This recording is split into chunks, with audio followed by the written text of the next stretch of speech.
o inventor do samba enredo, de um dos gêneros mais nobres, né, na história do samba. A sabedoria, a competência, a sensibilidade, tudo considerado o maior compositor de samba enredo do país. Então é do mundo, né? Porque só tem escola de samba aqui, né? Tem no Japão, tem na Suécia, não sei o quê, mas não é igual aqui, mano. Ele não é só o maior compositor de sambas enredo.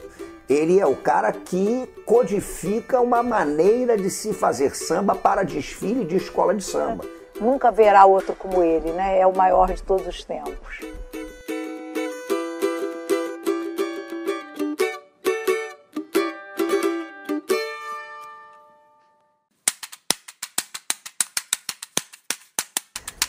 O Silas foi uma pessoa muito polêmica.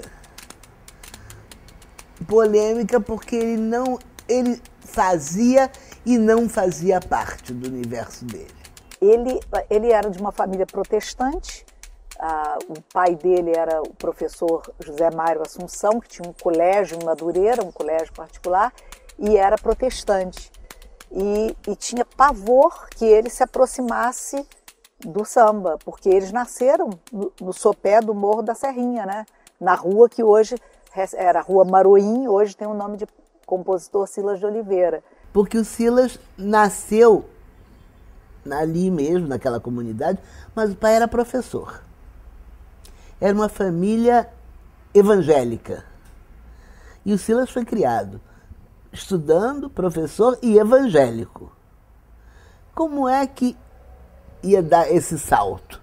Ele deu, mas esse arrependimento, essa dúvida, essa dualidade ficou presente na obra dele toda. O Silas é aquele filho de pastor protestante que começa a ir para o samba na comunidade mais macumbeira do Rio de Janeiro, né? Que talvez divida esse posto com o Morro do Salgueiro, onde a macumba comia solta.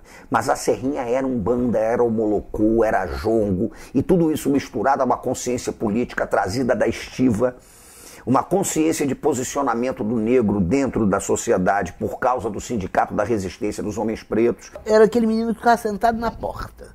Todo mundo falava do menino que ficava quietinho, sentado na porta, ouvindo os ruídos proibidos, né?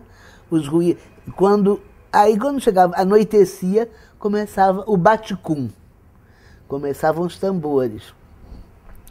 E ele começou a se sentir atraído, inicialmente, por esses tambores. Né, escutava aqueles batuques todos ali, daquela região toda de Vaz Lobo, Madureira, né, e acaba sendo levado pelo Mano Décio. Porque o Mano Décio era assim, em matéria de temperamento, eles eram os opostos. Silas era um homem discreto, de poucas palavras, organizado, né, que constituiu uma família, teve muitos filhos com a mesma mulher, que foi a companheira dele, parceira, né, de disputa de samba, que ela era a pastora que cantava os sambas dele na quadra, né? Então, e o Mano Décio ao contrário. O Mano Décio dizia que não tinha nada guardado, porque as mulheres tocavam fogo nos papéis dele quando ele se separava. Enfim, teve uma vida tremendamente caótica, né? E desde a infância foi menino, foi pequeno jornaleiro, né? Tinha uma vida de andarilho, já tinha andado pela Mangueira, já tinha morado no centro da cidade. E ele se aproxima do Mano Décio e há, digamos, um fascínio mútuo, né? De certa maneira era um contraponto àquela timidez, né? Aquela introspecção do Silas, e vinha o Mano Décio mais expansivo. Dizem que o Mano Décio era um tremendo também de relações públicas, coisa que o Silas definitivamente não era, né? E até no momento da fundação do Império, isso mostra bem o temperamento deles, o momento de crise, né, de uma cisão dentro do Prazer da Serrinha. O Silas não tem a menor dúvida, ele vai para o Império Serrano, ele vai fundar o Império Serrano. E o Mano Décio fica lá e cá, porque era o temperamento dele, né? Ele não queria abrir mão de nada, né? Queria ter tudo. O Prazer da Serrinha era uma escola que tinha um poder muito centralizado. E o Império surge a partir de um grupo daquela região de Vaz Lobo, Madureira, com seu molequinho, com seu fuleiro, né, comandados por uma figura seminal como foi Eloy Antero Dias, o Mano Eloy. Aí o professor Assunção, durante muito tempo, se afastou do filho por causa de samba. Tanto que os filhos, os meninos, os filhos do Silas e da Dona Elane, eles durante muitos anos não tiveram convivência com a família do pai, só com a família da mãe, que era a família do mestre fuleiro, porque a Dona Elane é prima do fuleiro. Por conta dessa formação rígida e em convivência com uma comunidade que era totalmente afrodisíaca e era diferente, solta, né? Ele vivia em conflito. E buscou a fuga e foi a bebida. O Silas passou a beber muito, o que era outro pecado, pior ainda. E talvez essa criação fora do samba, né, essa coisa do protestante que cresce com aquela ideia muito arraigada do pecado e que entra num ambiente que, digamos que seja propício ao pecado, essa dualidade do Silas e tal, eu acho que isso tudo faz dele um compositor muito peculiar. A primeira escola de samba, até onde a historiografia pode comprovar, a primeira escola de samba que cita, que desfila no primeiro grupo, no grupo Hoje Especial, que cita explicitamente um orixá na história do samba enredo, é o Império Serrano, Glórias e Graças da Bahia, 66, que cita Iemanjá. E o autor dessa citação é Silas de Oliveira.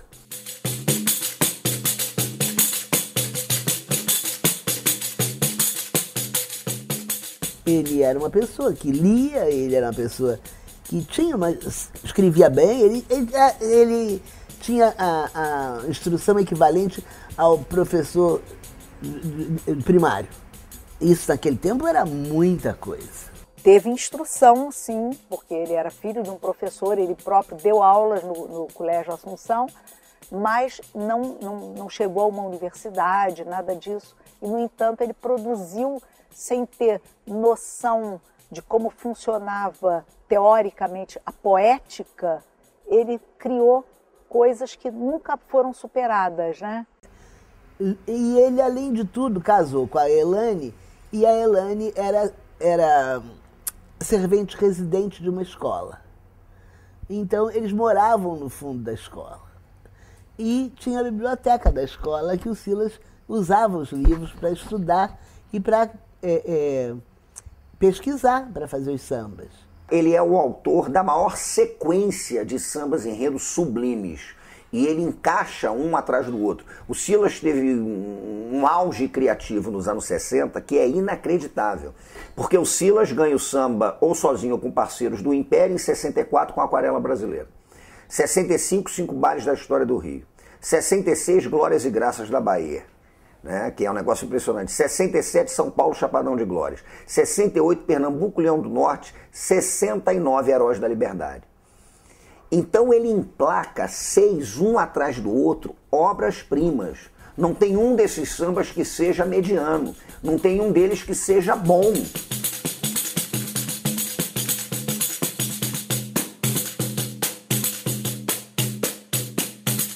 Do ponto de vista da estruturação, de entender que aquilo é um samba enredo, eu acho que o grande samba do Silas é Glórias e Graças da Bahia. Do ponto de vista daquilo que me deixa estupefato, é São Paulo, Chapadão de Glória, que tem um início tão retumbante, tão complicado, tão sofisticado, tão difícil, que chega a ser até um samba complicado para a avenida, né, de tão bonito que ele é. Em 68 ele faz um que eu adoro, que é Pernambuco, Leão do Norte, né, um samba maravilhoso, um samba valente, né, muito lindo. Pernambuco, Leão do Norte já é um samba que aponta para o futuro do samba enredo. Porque ele não é um lençol, ele é um samba valente, ele é um samba relativamente curto, ele é um samba que põe para cima, ele vai na pegada. Heróis da Liberdade. É outra coisa linda, maravilhosa, porque é um grito a vários momentos em que se lutou pela liberdade. Herói da Liberdade é o hino do Império. Todo samba começa com Herói da Liberdade.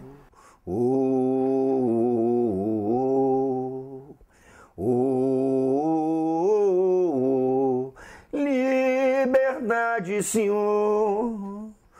Então, quando eles fazem Heróis da Liberdade, por causa daqueles versos, ao longe Soldados e tambores, alunos e professores cantavam assim. A censura achou aquilo estranho. Por quê?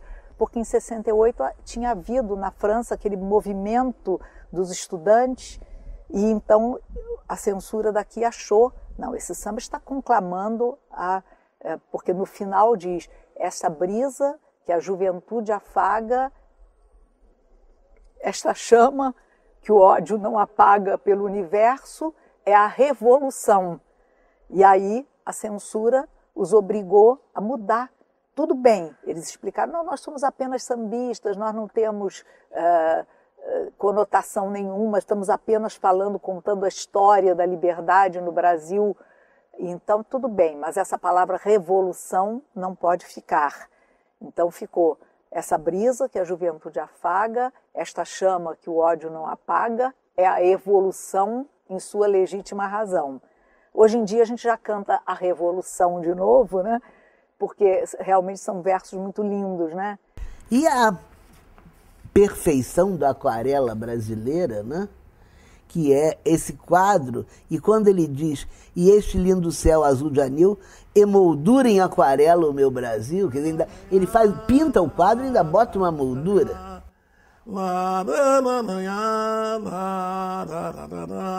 Vejam, e por aí vai. É uma obra-prima. É uma viagem através do Brasil, né? Você vejam essa maravilha de cenário, como é que o cara começa. Porque ele começa falando, tem um introito, assim, né? Caminhando pela cercania do Amapá. Aí que começa o samba. As festas apoteóticas, os musicais e tal, que falam no Brasil, tem que ter a aquarela brasileira lá dentro. É impressionante como isso mexe com... É como um outro hino nacional. Eu sempre digo que o samba é o segundo hino da nossa nação, né? Eu costumo dizer que é o hino nacional informal, né? Porque nós temos um hino nacional muito bonito e temos a aquarela brasileira que é cantada em todas as solenidades cívicas, né? Porque é ele que o povo reconhece como representando o Brasil de norte a sul, né? Contando descrevendo a beleza do nosso país, né? E não é só isso, tem os 5 bailes da história do Rio, também é outro, que ele fez com a Dona Ivone e o Bacalhau.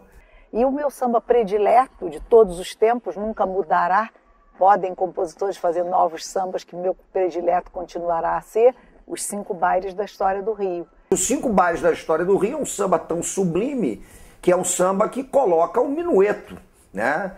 Ao erguer a minha taça com meu pam, pam, pam, pam, pam, pam, pam, pam. E é um samba cheio de detalhes. A própria Dona Ivone diz que, na verdade, o Silas é o cara que faz esse samba, ela entra complementando, o Bacalhau estava ali também. Mas é um negócio que, ao erguer a minha taça, o verso erguer a taça, e a nota vai lá para cima. Ao erguer... Você levanta a taça à medida que a nota vai embora. Quer dizer, é de um rebuscamento impressionante. Carnaval, doce ilusão, bebe um pouco de magia, de perfume, fantasia e também de sedução. Quero sentir nas asas do infinito minha imaginação, eu e meu amigo Orfeu, sedentos de orgia e desvario, contaremos em sonhos os 5 bailes da história do Rio. Aí é que começa o enredo da escola. Eu até fico arrepiado, porque aí é que começa o samba. Quando a cidade completa. Você vê o que é o poeta, o músico e a sensibilidade. Hoje você tem o quê? Você nem lembra. Se quiser cantar o do ano passado, você não lembra. Você vê a escola de samba que tem pista de gelo, homem voando. Isso não é escola de samba, pô. Escola de samba é gente. Não é carro alegórico, nem mulher nua, nem artista de televisão. Jogando beijo. Porque negócio, todo mundo ganha dinheiro com escola de samba, menos o sambista, que paga para sair.